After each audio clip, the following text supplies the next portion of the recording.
Good morning, everybody, and welcome back to another edition to the Point Podcast. You guys doing well on this Saturday morning?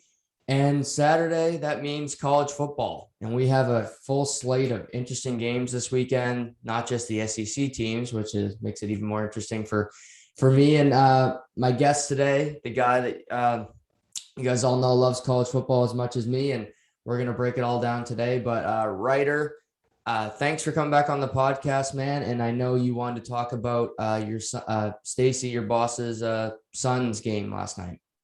Yeah, before we get into football, which I'm really excited about this weekend's gonna be an awesome weekend of football. Just want to give a little shout out to my boss, Stacy's son, Spencer. He scored his first NHL goal last night for Carolina against Tampa Bay. For him, that's huge. Last year he's been battling injuries the last couple years, and he wasn't even able to make it to camp last year. And then he got hurt and got re-hurt. It's been a long road for him for the last couple years. So to see him be in camp and be healthy and then pot one last night, I know my boss was pretty excited last night. And it's big for him, and it's just exciting to see.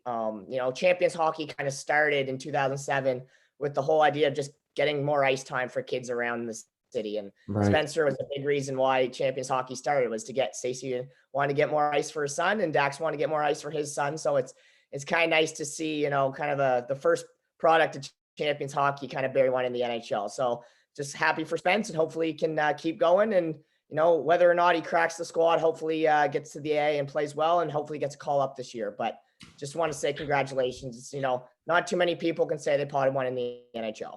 Absolutely. Especially from the Maritimes. So good for Spencer, and yeah, keep repping for us in the Maritimes. Before we get to football, Writer, I know you're a Jays fan. They got 2 games left. They still trail the Red Sox by a game. What's your confidence level that they're going to make the playoffs by the end of this weekend? It's tough, right? The problem is now that last loss to the Yankees really hurt them. I'm fortunate, but I think they're going to miss by one. They have to win out, right? They have to win the next 2. They have to hope for some help against some bad. They need the Rays to win. They need Washington. Can't believe you're cheering for Washington to win. Washington sucks too, so that's not very good.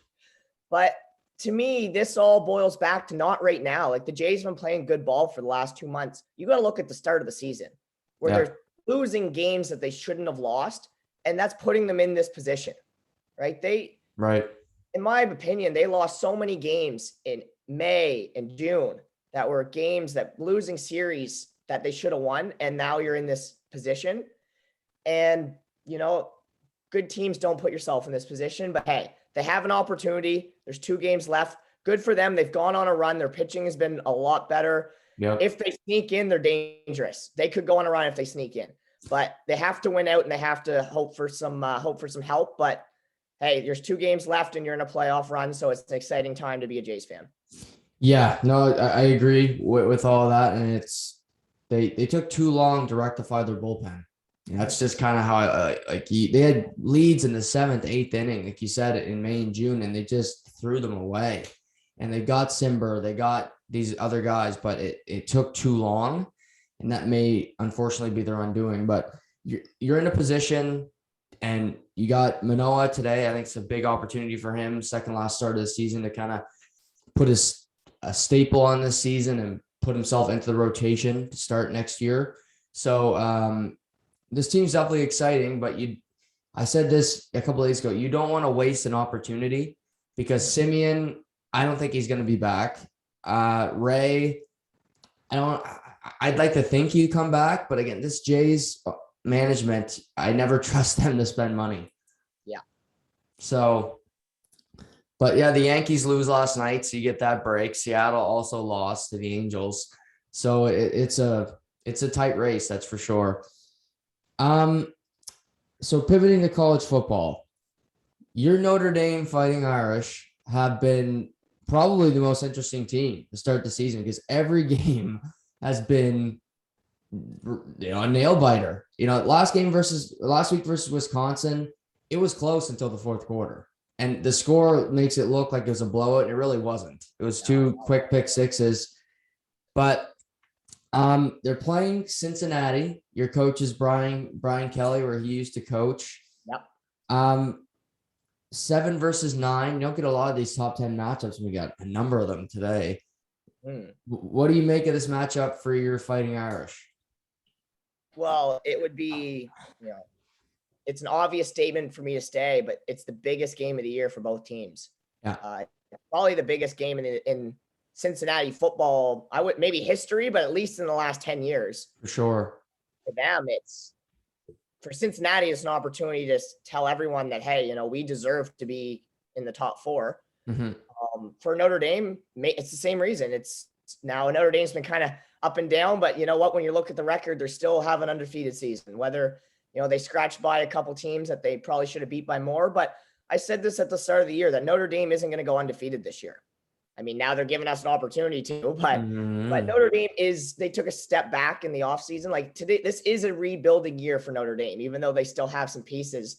They're nice win against Wisconsin. Like you said, it was close till the end. They pulled it out. Their offense has been questionable all year. It's been, the highs of highs and the lows of lows for Notre Dame. It's been really a roller coaster ride as a fan. You really don't know what you're going to get. But this is a massive game, and Cincinnati's a good football team. Yeah. And whoever pulls out a win here is going to really put a staple on, getting higher up in the rankings. Now, if Cincinnati loses, their season's over. Yeah. They're done. They're completely done. And if Notre Dame loses, they're probably done too. So whoever loses this game, you can kiss your playoff hopes goodbye. So it makes for a very entertaining game. Yeah. They need to go undefeated. One of these teams to make the college football playoff, I think anyway, even Notre Dame, because the past 2 times they've been in the playoff, it didn't exactly go great for them. But I worried today about that offensive line because Jack Cohn got the hell beat out of him early last week. He was getting sacked left and right by that. I mean, Wisconsin does have a good defense because their offense is in Mars. But yeah, Jack Cohn, would he be starting today?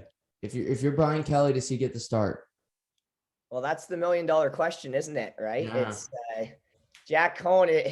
You don't really have much faith in him. I don't think he's finished a game yet for Notre Dame. Come in and out. He hasn't played a full game now that I know of. I think they will go with Cohn because I think that they know if Cohn struggles, they can go to Payne and get some success. It's weird. It's a formula that for some reason seems to be working. I don't really like the way it's coming about, but I feel like they're afraid if they go to Payne to start and he maybe struggles, that if they go to Cohn, it could be even worse. So I think Cohn does get the start. And like you said, a lot of the last week, it wasn't on Cohn. He didn't really have any time. The offensive line was just awful. Just to be frank, very bad. So hopefully they made some changes. Hopefully they figured some stuff out this week in practice.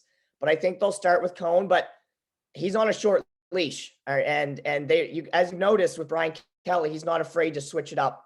So if you see a couple series where it's not working, they'll go to Payne right away. So I think Cohn will start, but if you're a betting man, you could probably bet 2 quarterbacks will be playing for Notre Dame at some point today. Yeah, that would be a good prop bet for sure to see at least see him throw 5 passes or something today. I think that's a safe bet. I like the kid off the bench. He's got some spunk. He comes in, he's always excited. I like that about him. But for me, writers, I think like Notre Dame's kind of shifted their philosophy. Kyron Williams has really been, to me, he's not used enough. Like last year, he was Ian Book as quarterback. He was the bell cow. He was getting the ball 25, 30 times a game. They don't run the ball as much, and I don't get it. I don't understand why they're not using him as often. Yeah, I don't get it either. I know we talked about it before the season started that Kyron Williams was going to have to be the MVP for Notre Dame for them. And maybe this has to do with the offensive line struggles that they're not running the ball, but they have to mix the run in more. Kyron Williams, he's one of the best. He's one of the most underutilized running backs in college football right now. Yeah. And he was ranked as a top 25 player on all college football going into the season. Like, how are you not using him? And I think this has to do with the fact that if you watch Notre Dame, they get behind every game. They seem to be coming from playing from behind, or they can't get a lead, but they don't have time to establish the run. But I think today, especially against Cincinnati, you got to find a way to establish the run early in this game, because if you don't establish the run, as we know, we talk about some NFL teams, you become a one-trick pony, and it's pretty easy for defenses to stop. So I hope they get Williams in more, because I like Williams. I think he's a good running back. I don't know what if his game will be able to translate to the NFL as like a starter in the NFL, maybe a good number 2 guy, like you see like a Chuba Hubbard right now in the NFL, good number 2 guy. But I think they definitely have to get Williams in more. But this is one where, hopefully it's on TV, because some of the games in Notre Dame this year, it's on NBC. Oh, awesome. Okay. I didn't check. So that's great to see, because I know I've been having to search for Notre Dame games, and normally that's not the case. Normally people are pissed off because all they see is Notre Dame. But I'm excited to watch them today. And it, like we said, it's a make or break game for both teams, and especially for Brian Kelly going up against his old team, right? You always want to do good against the team you coached before. And for Cincinnati, this is an opportunity to tell the polls and tell basically the country and the world that, hey, we're a dominant team and we should be ranked higher than we were, and put us in the top 4. I'll ask you this, because I know we're both cynical about the committee, and we have our problems with them, as we detailed in the great podcast at the end of last season. Yeah. Do you think if Cincinnati wins today, they'll be in the top 4 Monday? No. Me either. No, I don't. Me either. I don't. I think Cincinnati will have to win out, and other teams will have to lose for them to be put in the top 4. Right. If they win today, they might get up to 6th or 7th. Yeah. Past Notre Dame. Like, with Iowa winning last night, they'll probably get maybe 6th. Yeah, maybe 6th. I mean, Iowa looked good last night. We can talk about them later, but they won't be in the top 4, but at least it gives them an opportunity to continue on their season. Now, if they lose, they could drop all the way to like 19th or 20th. Honestly, that's the way we know the committee, right? Yeah. They'll throw someone in up there pretty high. They'll throw Purdue in up ahead of them or something. But anyway, I think it's a must win for both teams. At the end of the day, you have to see one of them's going to lose, and one of their season's going to be over after. We'll know around 6:00 today. Right. Yeah, it's also, I think, a spotlight game, not for maybe potentially a Heisman for Desmond Ridder, but also NFL prospects, because there hasn't exactly been many quarterbacks, Ryder, that have really impressed me to start this year. Spencer Rattler has made me not like him more than, than augment his value to me. I look at him and I'm like, I see a guy who holds on the ball way too long. They nearly lost to the Cornhuskers. That gives you pause. They just beat West Virginia. I just don't love his game. For guys like Ridder, and we'll get to Matt Corral in a minute, I think it's a big showcase day for both of these two young guys. For sure. And one thing we saw last year was kind of I would say a blue lobster, in the fact that you hardly ever find them, in the sense of there were so many quarterbacks that were studs last year, right, that went high in the draft. You're not going to see that every year, no. Right? This is kind of more of a college football year, where you may see one quarterback go in the first round. But like you said, there hasn't been one guy really who's kind of started to run away with the Heisman. And there really hasn't been that great of quarterback play across the board. No. So especially from the guys that you expected to. Now for Ridder today, this is the biggest game of his life. Yeah. Like, this is an opportunity for him to maybe take a staple on that Heisman, at least get himself even more in the mix of the Heisman. And for NFL, this is your game. Go out there and make a statement. I mean, maybe don't win, but as a Notre Dame fan, but if you can go out and put up a good showing, that's going to make a massive thing for his career. And like you said, there's hardly any Cincinnati players playing in the NFL. So they've had a good program. This is a big opportunity for them. Like you said, they're on the national stage today. So let's see what they can do.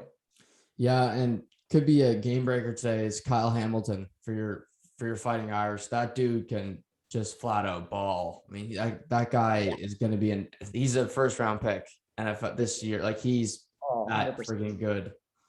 100%. He's won that this year where, you heard he was going to be good. You watched him, and now he's got the ball and he's just taken off. He is he's one hell of a football player. And whatever team lands him, I don't know where he'll go in the draft. He's probably going to be one of those mid to maybe early 20s picks potentially, maybe higher, but he's going to be, I think he'll be a first rounder. And I think he's going to be a stud for whatever team he ends up on, because he's getting better every game. And that's what you want to see in college. You want to see players get better every game. Yeah. Yeah. He does that in spades. I didn't write this down for our topics, but I wanted to ask you, I heard this all week on the mothership, and Clemson has 2 losses already, losing to NC State last week. They look ugly right now. The fact that they're ranked really is crazy to me. But we could committee talk right there. Yeah, committee. Throw them in at 25 just to make them feel good. But are you like some of them saying this is the end of the program and they're calling like it's doomsday, or do you think that they can right the ship? Well, I don't think you can. Every team has a bad year. I mean, even Alabama, has not in the last 5-10 years, but even they had some bad years. It happens, right? It's college football. There's what is there 70 some teams, maybe more. Like there's so many teams, and as we know, a lot of it comes down to recruiting. They didn't have a great recruiting class this year. And I think they'll be back. I don't know if they'll be back to where they were winning national championships or making finals, every year, but it's 1 year. That's going to happen. I think the bigger question is what they do next year. Right. Because obviously this isn't their year. Now, what can they bring in for recruits in the off season? What can they do to change this around? To me, in college football, it's okay to have one bad year. Now, if you have 2 in a row, and it's harder to recruit, and then it becomes kind of a slipping slide where it just a slope where it goes down and you don't really know what you're getting yourself into. Next thing you know, you can't get any top recruit. So I wouldn't say tie the bow. I'd tie the bow in this season. Yeah, I mean, they'll get into a bowl game and play somewhere. They'll finish with a winning record probably. But what can they do in the offseason to kind of get back into the, actually be a top 20, 25 team? Next year's a big year for them. Yeah, it'd be interesting to see like the ACC championship if they didn't win it, that would be spicy. Like a team like Boston College winning it or something like that. Yeah, that's the ACC championship game is very big for them this year. Yeah, but yeah, I wouldn't complain to see a team like Boston College find a way to sneak out a win there. That'd be interesting. Well, I would love to see that, and here's why. I mean, if we're gonna go watch a college football game, who's the closest team for us? Yeah, Boston College. That would be awesome to see Boston College get a win and keep building a program and maybe get into a top 25, and then it'd be awesome in a couple of years if Boston College was one of those teams that it's only a 7-hour drive to get down to watch Boston College, so that's not that far. I mean, when I was playing in Yarmouth, it's further to get to Yarmouth than it is to Boston. So I would drive down. Right now, I wouldn't drive down to watch Boston College, but if they could sneak up and get up rankings, you never know. Maybe it's a road trip next year for me and you. Yeah, so catch them and then catch your Patriots. There we go. Yeah, sounds like a good weekend. Down south today, this is usually just a walkover game. You don't even want to tune into because it's so lopsided, but Ole Miss is ranked 13th. They've looked strong to start the year. They are playing the number 1 team ranked in the country, Alabama, today. Does Ole Miss have a chance today? Well, we'll find out. Early. I feel like the only thing people know about Ole Miss is the Blind Side movie. I feel like that's the only thing people know about Ole Miss. Yeah. They've been kind of, they were a strong program, early 2000s, even maybe mid 2000s, but they've really fallen off the last 10 years. But it's nice to see them get back. Lane Kiffin, this is a massive game for his career, for a coach's career, but it's a huge game for his career. He's kind of one of those guys who everyone's talked about. What has he really done on his own? So we'll see. Do they have a chance? Sure. I mean, Florida gave Alabama a run, so why can't Ole Miss, right? Yeah. I mean, Alabama is, to me, they're still Alabama until someone beats them. Yeah, they're still Alabama. But yeah, I give them a chance. I mean, don't get me wrong; it's going to be a tough game, and they're going to have to bring their A+ game, and Alabama's going to have to bring their probably C- game for them to win. But anything can happen, and they got to get off to a lead. I mean, I think if you see in the Florida game, the problem in the Florida game is They so it behind. just ran out of time. Yeah. They got so far behind, right? That you get down 20, 21 points. I mean, in any game in college, NFL, it's tough to come back. So I think they have to keep it close throughout the whole game, and they gotta score on maybe a pick six or a turnover. Their defense has to make some plays for them. Yeah, I'd like to see them kind of replicate that formula where they can run the ball and control clock, because that's really the big thing, because Alabama just couldn't get off the field. I mean, their defense was so gassed at the end of that game because they were just on the field. Bryce Young was sitting on the bench the whole second half, basically. So they'll use that. I mean, they got a mobile quarterback. Matt Corral, we talk about quarterbacks not really impressing. I think you could argue he's been the most impressive quarterback so far this year in college, with just he's athletic. He can throw the deep ball. He can do it all. And you talk about spotlight games. You go into Alabama. I mean, you can remember this, Ryder, when Johnny Manziel took Texas A&M and won in Alabama, that was his jumping off point. I mean, it can make a career, to get you to the NFL before you even do anything to make, Oh, absolutely. And I think most college football fans, some of them will not watch the Alabama game because they think it's going to be a blowout. Right. But if they hear that it's a close game, everyone's flipping over to the Alabama game. Yeah. I know I did it with the Alabama-Florida game. It was a blowout. Wow, Florida's coming back. We got to flip. And by the end of it, I think most people, I'd say in the country, are watching that game. Yep. So as we talked about with Ritter and not having an opportunity for Matt Carroll, this is huge. This is his make or break moment. Maybe not make or break, but this is an opportunity to really show the national stage that, hey, I am a big player, and keep an eye on me in the NFL draft because I deserve to be picked and be in the first round. And I mean, if Ole Miss can beat Alabama today, I mean, I know Georgia would like it, but it would be massive for Ole Miss. I think you just need to see Ole Miss sneak up maybe 6th or 7th. They'll give them they'll move right up in the rankings for sure, because there's going to be some top 10, top 15 teams that are going to lose this weekend just because of who's playing who. Georgia, Arkansas is going to lose. They're both ranked in the top 10. Notre Dame or Cincinnati will lose. They're both ranked in the top 10. So would Ole Miss get into the top 4? I think it's tough. Even though you're playing Alabama and you beat them, I think it's tough to jump that much. Right. I think you can move them up. I think you'd have to move Iowa up into the top 4 before you move Ole Miss. Honestly, just what Iowa's doing.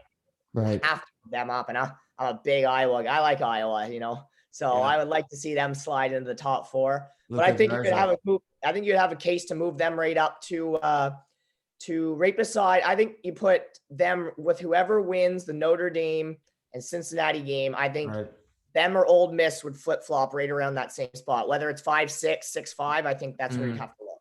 Yeah, no, that's fair. I like that one. Lane Kiffin, obviously, he's had a checkered career. Getting fired at USC. He's done some underhanded things. Used to work for Nick Saban. This win would obviously be the biggest of his career, bar none. And do you think this would maybe make USC want to give him another call and say, hey, want to come back to University of Southern California?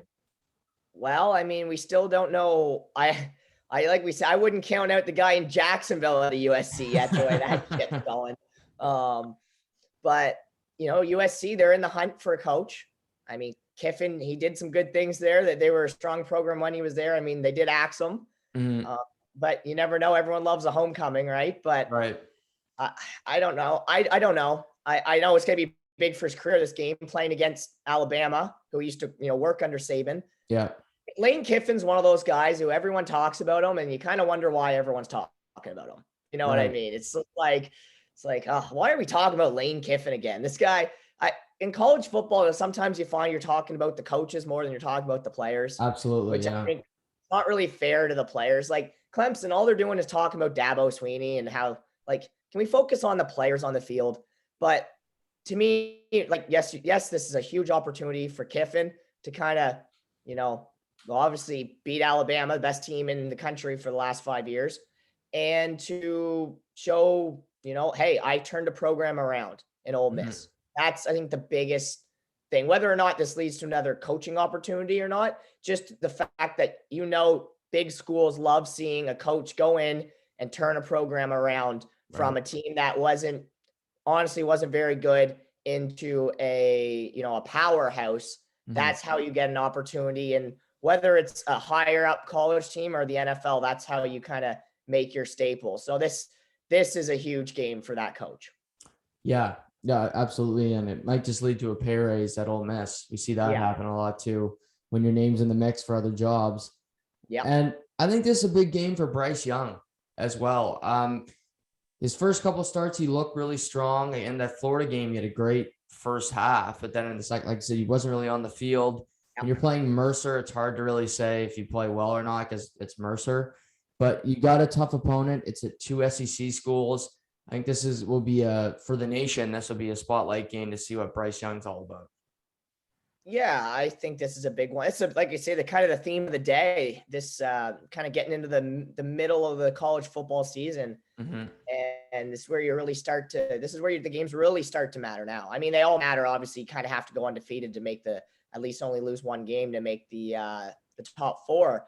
Maybe two if you're Ohio State. Yeah. But anyway, that's another story. But this is huge for him. It's an opportunity for him to show. Like I said, there's a lot of big games today. I like Bryce Young. I think he's a good quarterback. Is he a first round NFL quarterback? I don't know.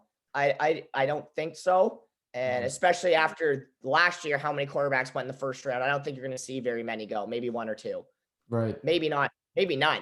Who knows? Maybe one. Probably one. But we'll see. Yeah, that's a story. Depends who gets that first pick. Yeah, exactly. That's a story for another day. But I think for him, it's an opportunity to go out and basically prove some doubters wrong. Because even though Alabama's undefeated, there's still people saying, "Oh, I don't know about Alabama this year." And I love hearing that because, I mean, it's nice to see Alabama not be number one. But this is an opportunity for him to go out there and kind of shut some people up. Right. No, absolutely. And you talk about being number one. I don't think Alabama should be number one. I think the University of Georgia should be number one. And they have a big matchup today with the Arkansas Razorbacks. But I just think Georgia's look better. They beat Clemson the first week in Clemson. Everybody thought Clemson was good. They really haven't struggled at any point in the season. And I just think their defense is elite. And to me, I think Georgia's been the most impressive team so far this year. Thoughts? I wouldn't argue with the fact that Georgia's been the most impressive team. But to me, and I hate doing this because, Alabama, but you can't take away the number one spot from a team that just won the college football national championship and is undefeated. Until they lose a game, I think Alabama will stay one. Doesn't matter how good Georgia looks. I think Alabama will stay one.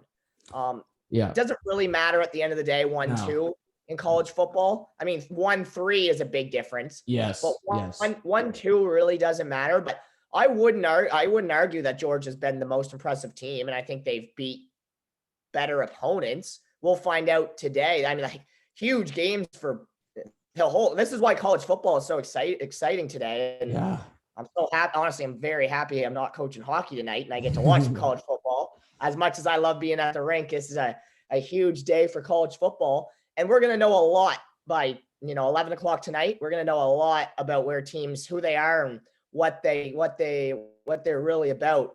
But if Georgia wins and Alabama loses, there's no doubt in my mind that Georgia's going up to number one. Yeah, totally agree. Especially, I'm kind of disappointed, man, because I love that Arkansas Texas A&M game last week, even though it really wasn't that close. Like, Arkansas was, by far the better team, but they got injuries at the end of that game with KJ Jefferson and Burks at wide receiver that just looks electric. And I'm worried this might be a rout because they've lost a lot of that depth, a lot of their great players. I think Jefferson may try it today, but I mean, Georgia's, I think, a better team anyway, but I do think this could have been a closer game if, say, the game was last week. Absolutely. I know Arkansas became more of a fan in my book after I didn't take Arkansas to win. I thought Texas A&M was going to beat them. And they shut me up and cost me $20. So thank you, Arkansas. But hey, they went out and put up a statement. against Texas A&M. Yeah. That wasn't a win. That was an ass kicking. Yeah. So, and it's unfortunate because, like you said, in college football, 1 or 2 guys going down is in those programs, it's killer. It really is so demoralizing and deflating as a team. But if they could go out and beat Georgia with this, you might have to. They're going into the top 4. You got to find a spot. You got to find a spot for them and Iowa in the top 4 if that's the case. Like this top 4 is gonna. It could look the same. It could look drastically different after today. Yeah. So, but it's very unfortunate that they have a couple key guys that might not play or even banged up if they're in. Yeah. But it's nice to see Arkansas football kind of back in the mix because they've been kind of, in the back end, kind of behind the scenes. And same with basketball. Arkansas basketball is starting to make a comeback too. So it's good for Arkansas sports that they're kind of back in the mix of the national stage.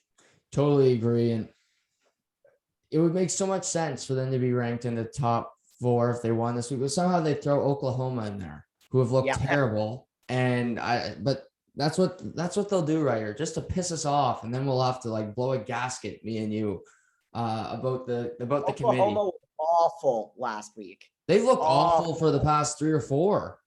They've been off, like as bad as Notre Dame's looked and still is undefeated. Well, Notre Dame looks head and shoulders better than them. Oh man, I put Notre Dame up against Oklahoma right now, and I would bet the mortgage on Notre Dame. Right, the way Oklahoma's looked. Honestly, we'll see what happens, but I mean Oklahoma's got some tough games coming up, which is great to see. So we'll actually find out what Oklahoma's about. But it would be that if let's say Notre Dame or Cincinnati, let's say Arkansas win, let's say Ole Miss wins, we'll still not see one of them. We'll see if Iowa's in number 5 and Oklahoma gets to 4. I'm done with the committee. Done. Yeah, I know it's ridiculous what they do sometimes, but there's a couple other sneaky little games today that I wanted to bring up with you. Oh, speaking of our favorite Oklahoma, they got K-State today. K-State always gets up for that game against Oklahoma, and I think they beat them 2 of the last 3 times that they played. Yep. I could put a little scratch on K-State today. Yeah, I haven't looked at any of the lines yet. I got home late last night, caught the end of the Iowa game, but I'm gonna go after this. I'm on the ice from 10 to 11, but then I'm gonna sit down and really look at some lines. And if K-State's anywhere near plus, if it's anywhere over a touchdown, I'm hammering K-State. Yeah, it'll be interesting to see what the line is on that game. But K-State, they're a scrappy team, man. They're, and the way Oklahoma's going, this could be an upset. Yeah, I agree. I think that's a touchdown game, last possession type thing, because Oklahoma just wants to lose the way they've been playing lately. Like West Virginia, if they had any kind of offense, they would have beat them last week, but they don't. Ohio State, Rutgers too. I was impressed with Rutgers last week. They held Michigan to 0 second half points. They got a good coach, and they don't have a whole lot offensively, but they play hard. I'll give them that. And, Michigan was looking like they were running over everybody, averaging like close to 300 rush yards a game, 0 second half points. So who knows? College football, man. You never know. There's going to be an upset today. It's safe to say that there will be at least one upset today. Who it's going to be, we don't know yet, but there'll definitely be at least one. And then there's like Baylor, Oklahoma State is quietly a really good game too. I don't know if you caught any of that Baylor game last week, but they're fun to watch. I like watching. They were really fun to watch. Baylor is fun to watch. And hey, guess what? They just won a national championship in basketball. Right. All right. The campus is alive. And Baylor's got a lot of money from Nike. They're no shortage on money at Baylor. People want to go play at Baylor, and they're a fun team to watch. And they can make some damage. If they pull out a win today, you never know about them. I mean, I don't see them sneaking up into the top 4 potentially, even, you never know, but top 15 with a win, top 15, maybe even top 10 by the end of the year, but top 15, sure. And the thing about college football, you don't have to finish top 4 to become a dominant team the next year. Look at Coastal Carolina. You just got to show high schools, high school athletes that your program's getting better, that you have a winning program. Right. No, and Today, oddly enough, we were talking about this. I forgot that it was today. Boston College plays Clemson tonight.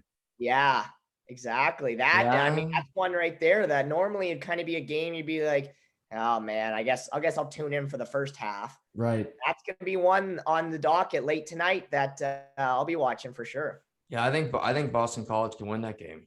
But yeah, we'll see. Some interesting games for sure. So I thought we'd rank the top 5 teams in the Big Ten, because I think there's quite a few good teams in the Big Ten this year. So I thought you could start your list going from 5 to 1, and then we'll compare and talk about the teams. Okay, from 5 to 1. Yeah. Number 5, I'm going to put Michigan State. All Okay. right. I'm not going to put them higher. I know they're undefeated, but they have some really tough games coming up. Mhm. Massive games. And their toughest games are the last 3 games of the season, really. Yeah. So you don't really know where Michigan State's going to be until the end of, I know you don't know where any team's going to be till the end of the year, but they really got some tough competition coming up. Yeah. So I'm going to put them at number 5. Number 4, I think I'm going to go, is Ohio State still in the Big Ten? Because there's been a lot of question marks to where they are. Where is Ohio State right now? Yeah, they're in the Big Ten. They're in the Big Ten. I wasn't sure because there's talk they might have pulled out. I don't know. They're all over the place. Right.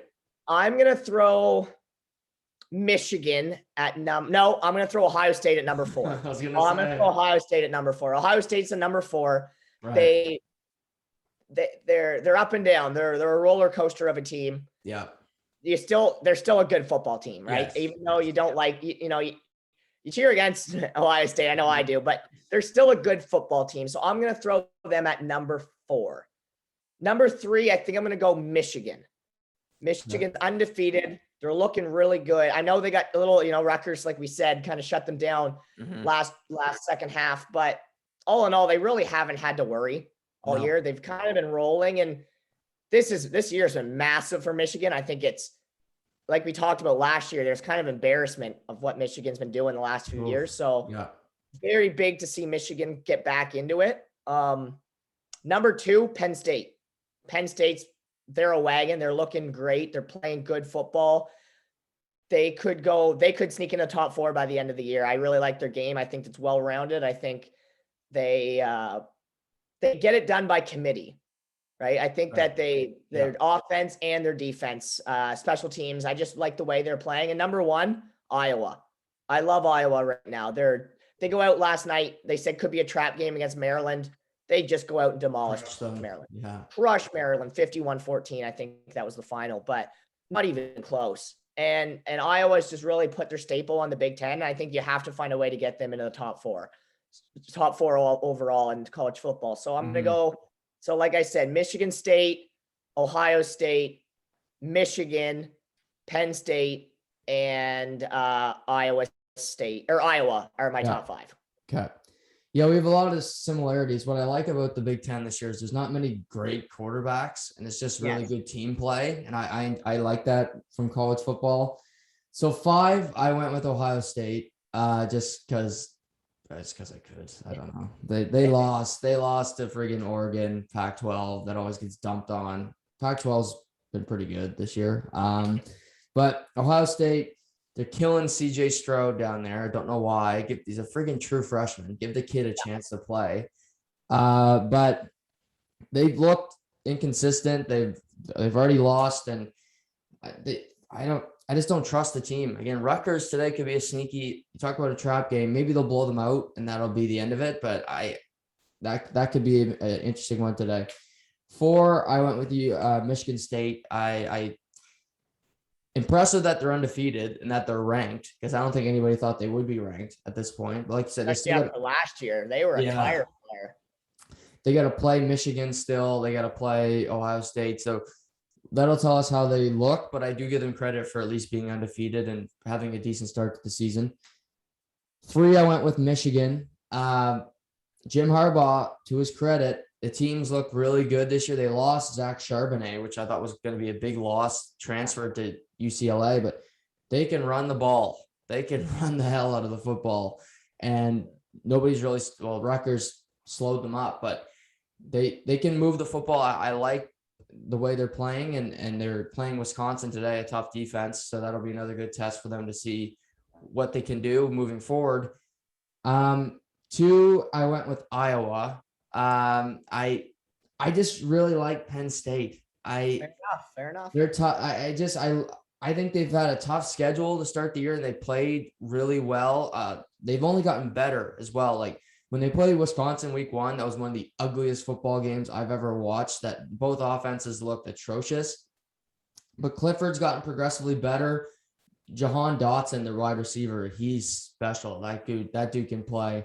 And I think Iowa's really good as well. Don't get me wrong. I think both these teams are both very, very good. And wouldn't it be something if somehow they both crept into the top 4 at the end of the year? Yeah, for sure. I mean, as you can see, there are really good teams in the Big Ten this year. Yeah. We both had the same top 5.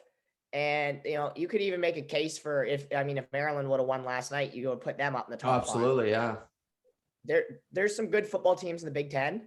And the Big Ten championship game, whoever's in there, that's going to be an awesome football game. Yes. That game might decide who makes it into the top 4. I think it very well could. So whoever plays in that Big Ten championship game. But the Big Ten football is back right now, and at least this year anyway. Yeah, until they all leave for the SEC.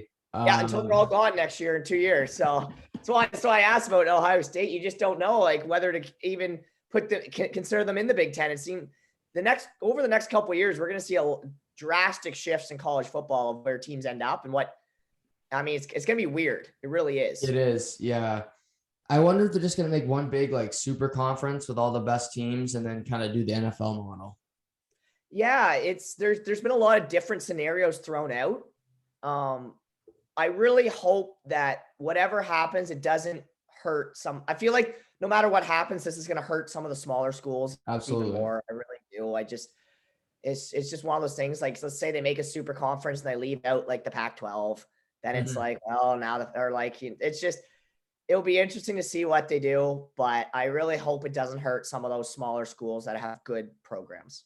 Yeah. But we know it will. Oh, absolutely. And you see Baylor getting better. Like by the time their program's elite, they'll be, playing against Houston every other week and Temple. Like, it's just, but I agree. The Big Ten's good. And I like the Pac. I have a soft spot for the Pac-12 because we see this in the NHL too, right? Or where if you play late games, people forget about you, or you don't win major awards, or they don't think you're as good as you are because you play at 11 o'clock at night. Nobody stays up to watch you.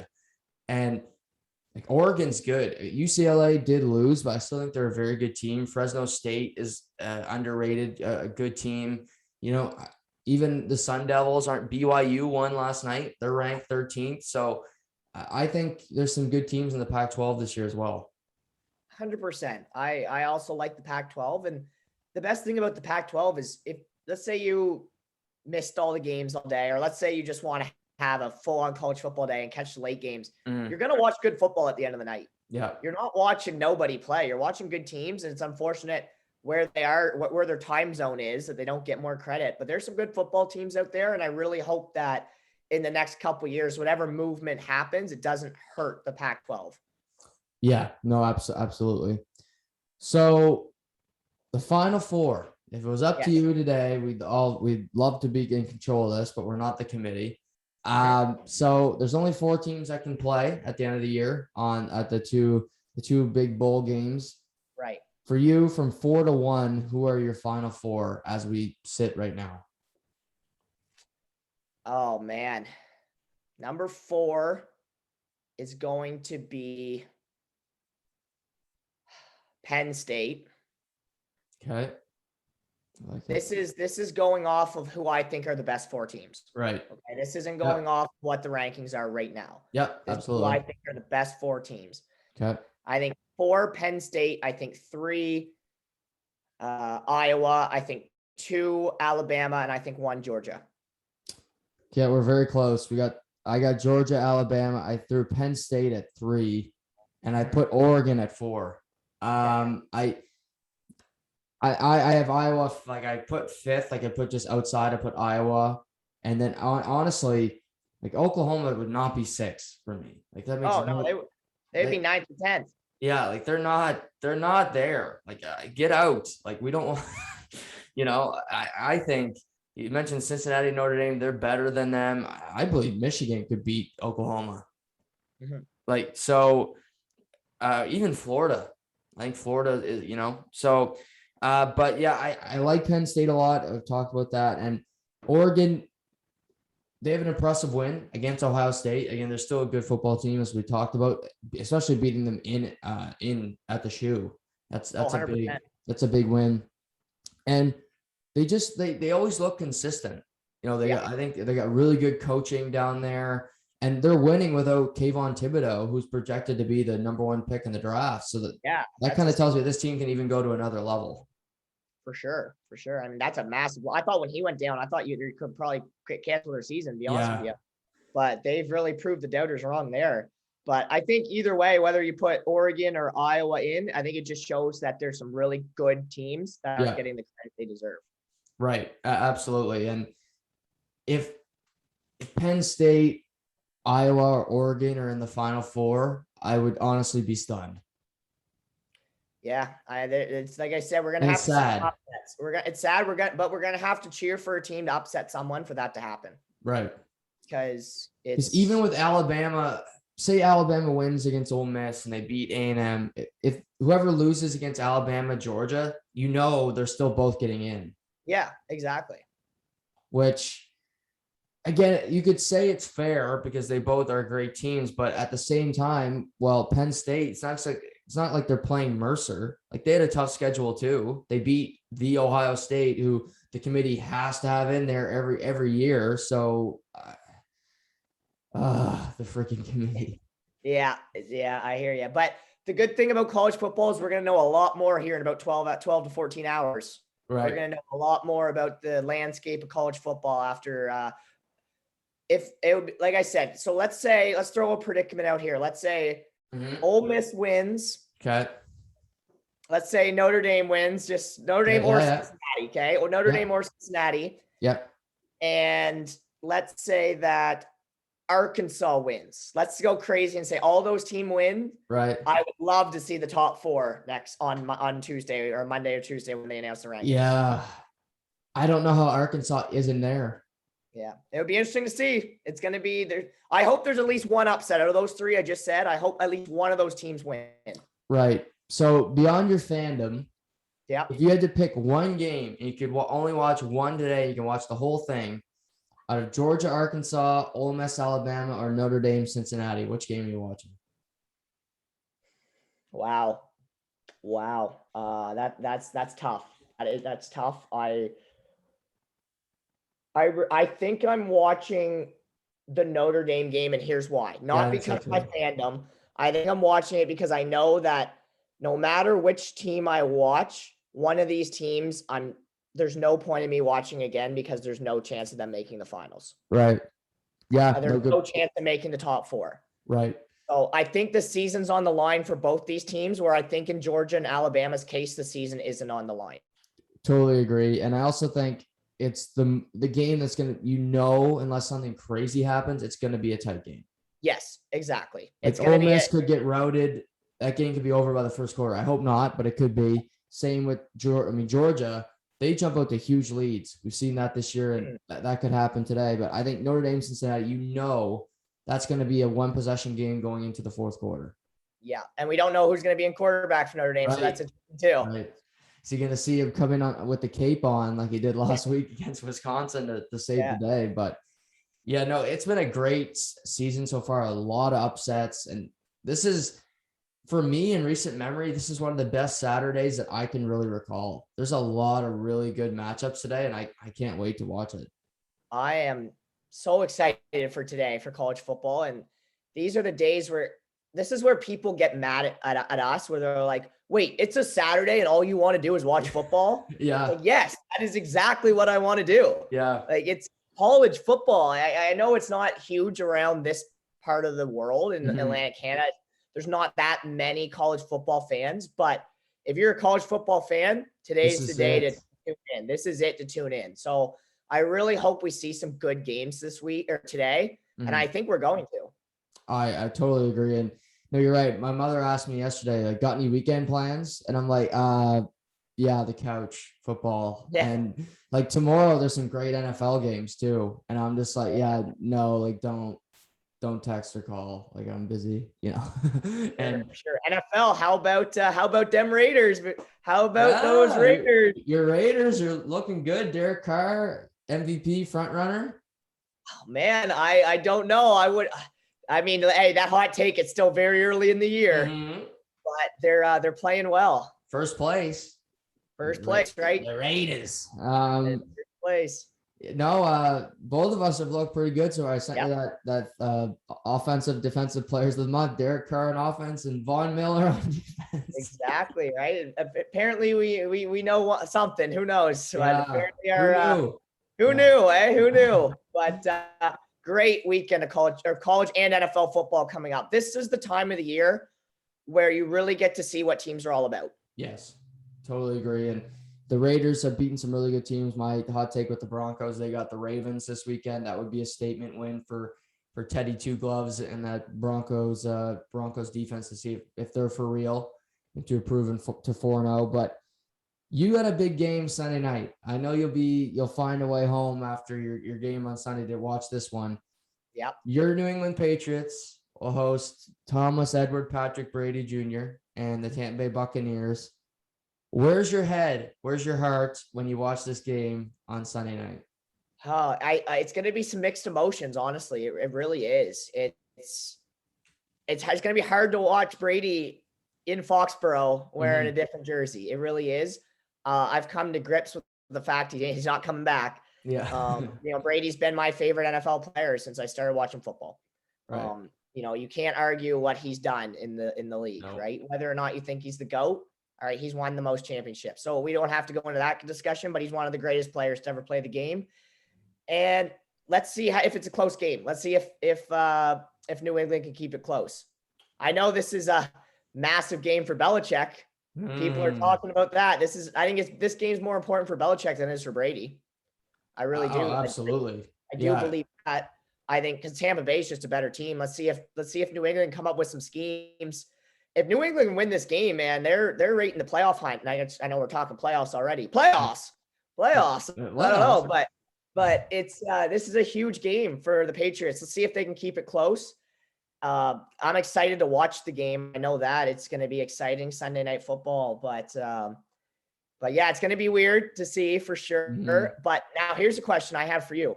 Okay. So tickets let's say you're a season ticket holder of the Patriots. Mm-hmm. Okay. Mm-hmm. You've got to watch Tom Brady play. I don't know what.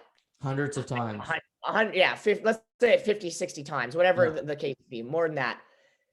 Do you sell your ticket tomorrow night? Because the price of tickets are outrageous for this game. That. Outrageous, right? I'd have to remortgage my house to go to the game.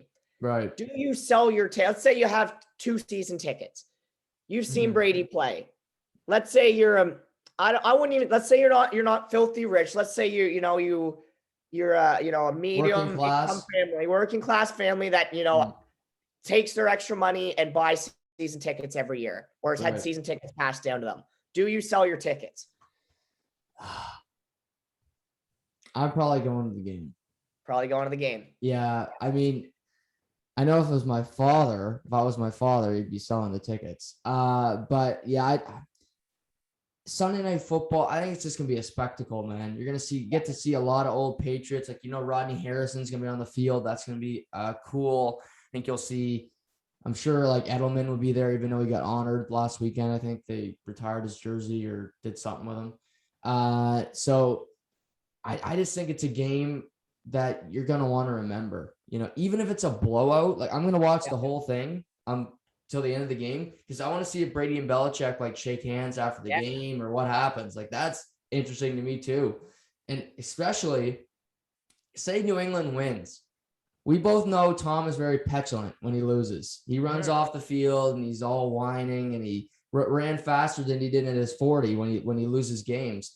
Does he go to shake Mac's hand? Does he go see anybody, or just run into the tunnel? That's an interesting prop bet as well.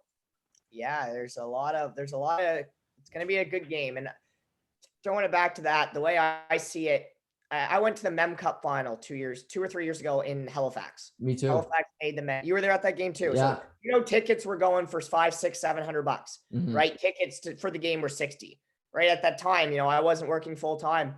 $500, $600 goes a long way. I mean, still goes a long way now. Yeah, And we were debating, me and my buddies, do we sell these tickets and go watch the game from the bar and, have a big night and still go home with money? right. Or do you go to the game? And at the end of the day, you got to go to the game. I mean, Right. when's the next time you're going to get to see that, right? So Yeah. I think you still go to the game. Yeah. Yeah. And exciting news to see St. John gets a Mem Cup. I'm shocked that the Maritimes have gotten 2 straight Mem Cups, like in the New Brunswick area. I thought Quebec would, they have to have 2 or 3 in Quebec before we get one. So it shocked me that, in St. John got it, not say Moncton with the new rink. Yeah, I am very excited for St. John, and I will be buying a full pass. It's in June, where for me, spring hockey kind of comes to an end at the end of May. In June, we don't start back on the ice till July, so it works out perfect for my schedule. I will be buying a full pass. I mean, I hope to when they come on sale. Yeah. But it's very exciting, and on more of I wouldn't say personal note, but a business side of things. We have 2 guys in Peter Reynolds and Josh Lawrence who both do our programs. They skate with our pro group. I've got the opportunity to work with them on some semi-private stuff, and they're both really great kids. They're great hockey players, and this is going to be an opportunity for both of them to play on the national stage. And I'm really excited for them, and I'm excited for the community of St. John. And it's great. And then they go out and lose last night to Charlottetown, and then the Ramparts got a good team. And then the Ramparts lose last night to Rimouski. So it's like, well, they're ranked 2 and 3 in the country and they both lose. It's like, oh man, here we go. But very exciting for the city of St. John. I think we could see 2 Maritime teams in that final because I think PEI is a good team. Yeah, well, we'll see. I think it's going to be. It makes for an. I'm excited to get back to watch some QMJHL hockey this year. I'll tell you that. Yeah. No, we'll have to pick a game and go to St. John.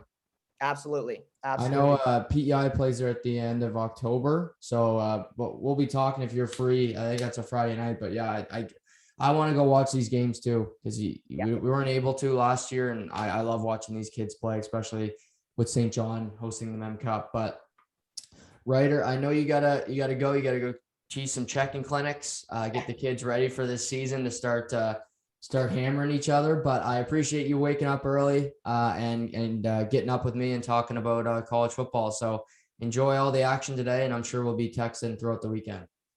Jug, thanks for having me on. Love talking some football, and I'm sure there'll be some texts going back and forth today for sure, buddy. So I'll probably be talking to you later on, and I cannot wait to see what happens in today's football action. Absolutely. Everybody enjoy the day of college football. Follow the Champions Hockey social media pages. You can find Ryder on there as well. So you can follow him on Facebook and everything else and see what they're up to and what they're doing with their programs this fall and into the spring hockey season. So until then, everybody take care, stay healthy, and we'll talk soon.